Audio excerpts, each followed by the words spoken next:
I've thought I should give a sneak peek into my first job, which I got in 2022. So that was 2 years ago. So what happened was obviously I finished high school around March, April, and after that I obviously had nothing to do because I had not yet joined uni. That was scheduled for September. So between May and August, I had nothing to do except figure my life out, know what to do. It was a tricky time for me, I'm not going to lie. So I will, and I know that I already shared this story around in a separate video before. Yeah, I can't remember exactly which one, but I gave the story of how after high school I was so overwhelmed, confused, anxious, and that was another story.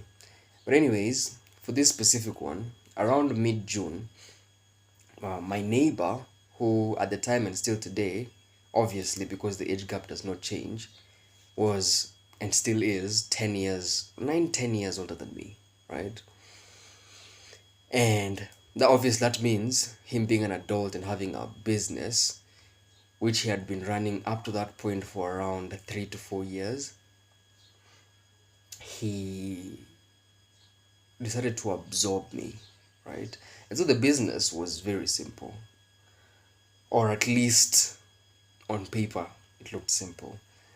But in practice, it was a challenging one, especially for me. Now, mind you, at this time, I was still naive, never really had any job experience before. And so I was getting into this whole new adulting life, sorry, that I had never experienced before. And so having that responsibility was something that I had to adapt to. So basically, the job was being a delivery guy, but not the typical delivery guy of delivering, foods like pizza and all those KFC, chicken in and whatnot. No. So basically, his business was he will prepare porridge, tea, and mandazi. For those who don't know what mandazi is, they are snacks prepared by wheat flour and they you put obviously some yeast, I think, because it has to puff. I basically okay. I'll show you an example, but I have a video that I'll show you what a mandazi looks like. But yeah, so the basic uh, operation was delivering those snacks, the tea, the porridge, and the mandazi to construction workers in their construction sites. Now, here in Kenya, construction workers are they're a tough crowd, but not everywhere, right? And so, my first day on the job, obviously, in this job, we were to use our bikes, right, to deliver. And, you know, thank God I had a bike. Some of the sites he was giving me were a bit far for me to just carry the items on my back, and I needed obviously a source of transport. So I started doing those round trips every morning at around 10 a.m.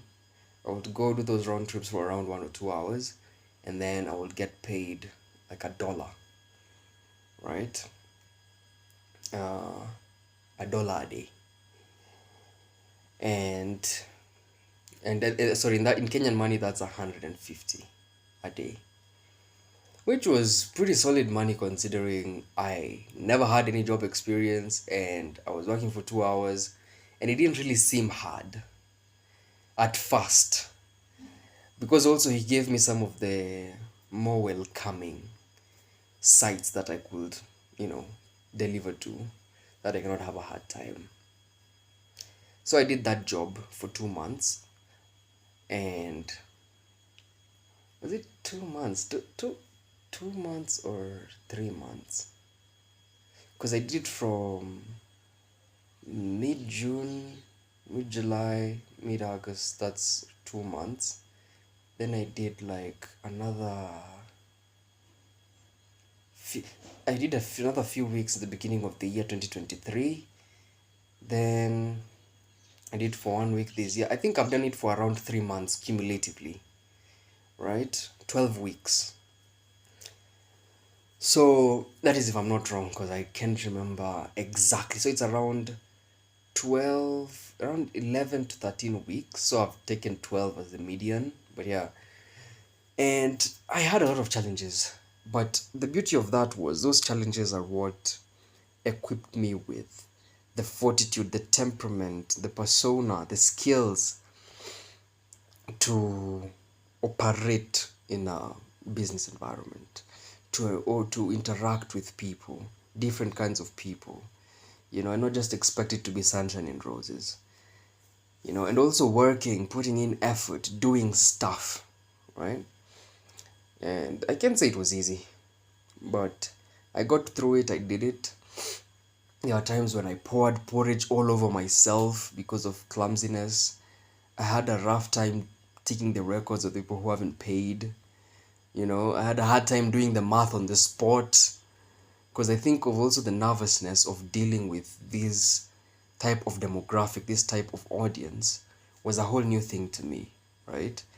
And there was this site, as a matter of fact, there was this site that I was given that whew, was a very tough site. So this site had like 20 people, almost 20 people. And normally I was given sites that had 5 to a maximum of 8 people because that was handleable, right? Especially for me. For him, he had already experience. He had been doing this thing for like 4 to 5 years at this point, and he had been doing like 5, 6, 7, 8 sites all by himself. So basically, the way it used to run was we used to go, or at least this is what I found him doing at the time. I don't know whether that's still how he does it today.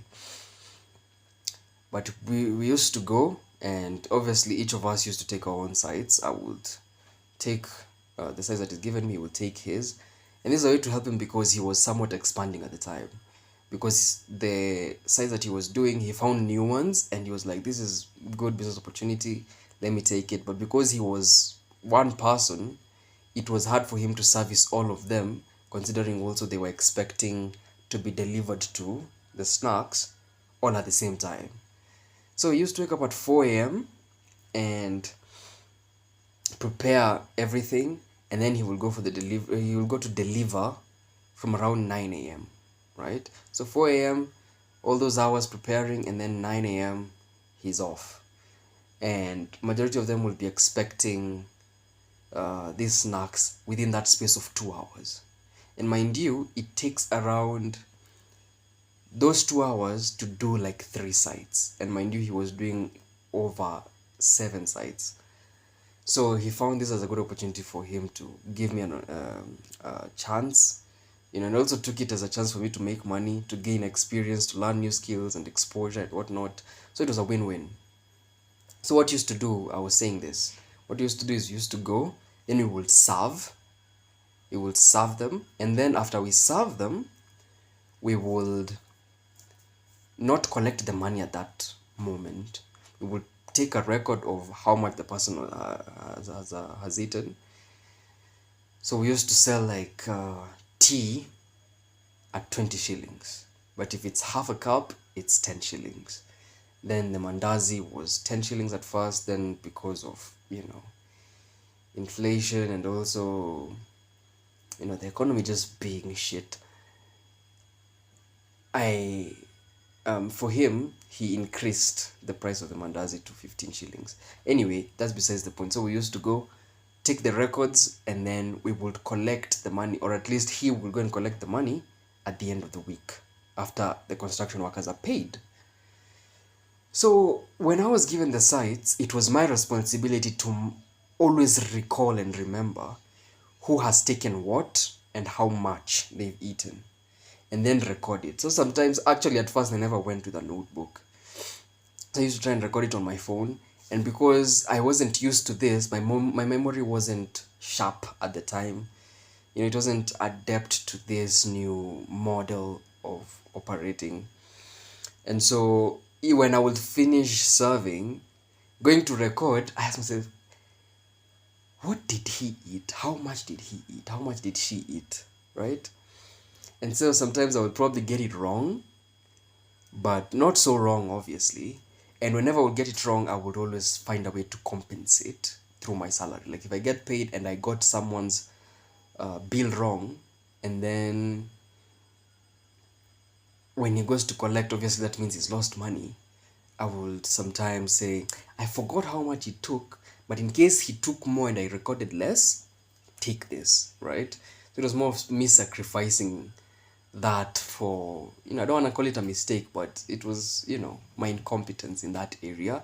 But it's not an incompetence that I blame myself so much for, because it was something that I had to gain through experience. And over time, it came along. And so that was a very challenging model for me. Nonetheless, I carried on, learned how to do it, still never got it that well, and it became exceptionally worse when I was now delegated sites by him that had more people. After I got into the group of things for like 1, 2, 3 weeks, he gave me new sites to work with. And as much as I was taking this as a win for me in gaining exposure and experience and learning new skills, it was very challenging. But remember what Alex always says, Hormozy. He says, growth is uncomfortable because it exposes your deficiencies. And that was an area I was very deficient in. And it was so uncomfortable, but it was a moment for growth. And there was this site, now the one that I was talking about, that I was given that had like 20 people. Oh my God. And then, hey, it was a tough crowd. Tough crowd. And I think, I could be wrong, but they were tribal. So, um, you know, here in Kenya, tribalism is like racism in first world countries, right? Unfortunately. And I'm not saying that with a smile of contentment, but a smile of disconcertment.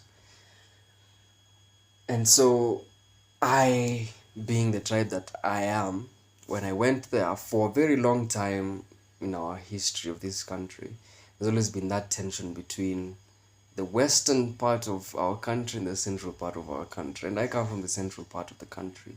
And now those people, or majority of them, like 80% of them, came from the western part.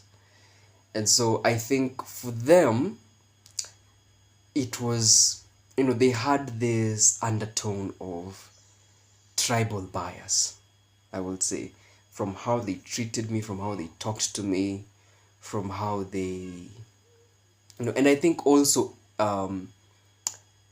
age bias, because I was a young man, I wasn't even an adult yet at the time, and I didn't have even beard that would maybe confuse them a bit to say maybe he's old enough.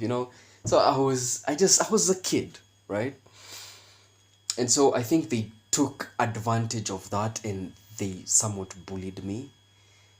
And because they were so many and they were intimidating, there's nothing much I could do, honestly. I was just there, you know, being helpless, quote unquote. And also, since I was alone, I had no one to run to or to tell at that particular moment. So I had to wait until I'm done serving that site, come back and give a report to my boss. So anyway, that site was one of the worst sites I had ever done at that time. And it used to really frustrate me. And even when I would come home, I would feel an overwhelming sense of anxiety the whole day after, because I used to go at around 10 and then I would leave. I would finish doing the work around 11:30, 12. I would just come home, and for the rest of the day, I would just be so frustrated, so worried, so anxious. And remember also what I said. I had to record the names and how much they ate. And that was a challenge for me, like I said. I wasn't adept to doing things like that. So sometimes, and because there were many, going to record, trying to remember who ate what, how much they ate, and all that, it was challenging. And so, majority of the time, I think I messed the records up.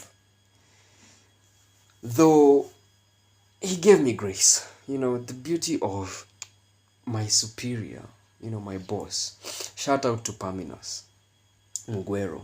That is his name, and was his name still. He was the most gracious and most amazing superior I've ever had, and the only in terms of as much as or as far as professional dynamics are concerned. And he treated me so well. As a matter of fact, he sympathized with me when I was going through such challenges. Like I gave you an example of that time when that same what site. Yes, sorry, that same site. There was a day I was so frustrated. I forgot to, after serving, I served everybody. Then I was now supposed to put the porridge and the tea in the bag. Now I forgot to put the seal on the porridge. I took the porridge, the can, put it in the bag when it was not sealed, and then put the backpack on my back. Then I went to bend over to pick the other bag that had the mandazi. Guess what? All the porridge just poured on me, and it was hot. And it poured on me from the neck to my belly to my back. Even the whole backpack became just porridge. And I'm telling you, that was one of the worst days ever. Because that same day also, they bullied me. That same day, they were even more for some reason. It's like that day was just terrible. On that same day, they swarmed me. Like, okay, what used to happen was when I will serve, I would call them from their stations of work. They would come downstairs if they were upstairs or wherever they were. They come to where I'm serving from, then I will serve them, right? And then on this day, they used to come like pole pole, slowly, slowly, one after the other. On this day, they came all of them all at once. So I couldn't even note who this person was, and also because of the intimidation and the anxiety and just the whole rush of emotions and I was going through in that moment and my fear of messing up serving these people because I was also intimidated and also I was afraid of messing up my boss's business. It was a whole thing. It was so confusing, so overwhelming, so frustrating. I was just serving. Like I hear somebody says I want two mandazis and a full cup of porridge or a full cup of tea. I will just serve and then I would, after I would try to remember, oh, who said they wanted this, how much have they eaten, and then I will try to recall it and try to record it on my phone. And so on that day, it was hell. It was hell, and it was so bad. And then the porridge poured on me, so it was at the culmination of misfortune. And so I had to go home. Mind you, that porridge is stock gone to waste, because he cooked that porridge already accounting for the people that he wanted to serve with that porridge. That is my boss, and yet I wasted it. So that was that. I had to come home, change, give him the report. I poured the porridge. But then he was so gracious, So, so, so gracious. Then there was a day, leave alone even me pouring the porridge, there was a day I broke his thermos. At work. I don't know what I did, but I just broke his thermos. So it was no longer of any use. And I don't think, did I pay him back? I don't know whether I paid it. Because I felt so guilty. I was feeling so much guilt. I told him, don't even pay me this week's salary and next week's salary until it culminates to the amount that is required to replace that thermos. But he told me no. Sometimes that's life, that's business. I'm gonna pay you regardless. But don't worry, He was so gracious, so sympathetic. Seriously, the best superior I have ever had and probably ever will have. Probably one who the world really needs. And probably the one the world has best, And so, yeah, I just had to give that story and I'm gonna give you a sneak peek of, there was this day I went with my cousin for him to see, shout out to Joffrey, for him to see the work that I do. And I forgot to tell him to film me so that I can, document it so that I can show what the kind of job I was doing. And so at the end of the, work day, I told him, I wish you filmed me, because at least at that time I had someone to film me. Because when I'm serving, I'm not able to hold the phone and then film myself and then, still serve. So it was like, yeah. Anyway, I was able to capture something small just to give you an idea, but I wish we captured at least one site that I was doing so that you can see the kind of job that I was doing. And, you know, I'll show you who my boss was as well. But yeah, so my first job was that one for delivery. Very challenging, very tough, but very equipping. Very, very equipping. Did that for around 12 weeks. Longest 12 weeks of my life. But it was worth it. It was worth it. And I just thought I should share it. I'm going to add those videos on this video. Just like two or three, just something simple to give you an idea. I wish I got a full picture, but I didn't, unfortunately. But yeah, I just want to give you an idea so that you can know what I was doing and how I was going about it. So yeah, other sites were good, had a nice time, or at least a non-challenging time. Made some friends as well, it helped me to overcome one of my biggest weaknesses, which is interacting with people. But I'll get much deeper into that later. But yeah, just thought I should mention that, and hopefully, it contributes also in my future endeavors of building successful business. So yeah. Hey guys, just coming from work. You can see, and as you can see, my legs are very dusty, but keep on the grind, right? So yeah, basically what I do is I serve construction workers in construction sites some tea, porridge, and mandazi.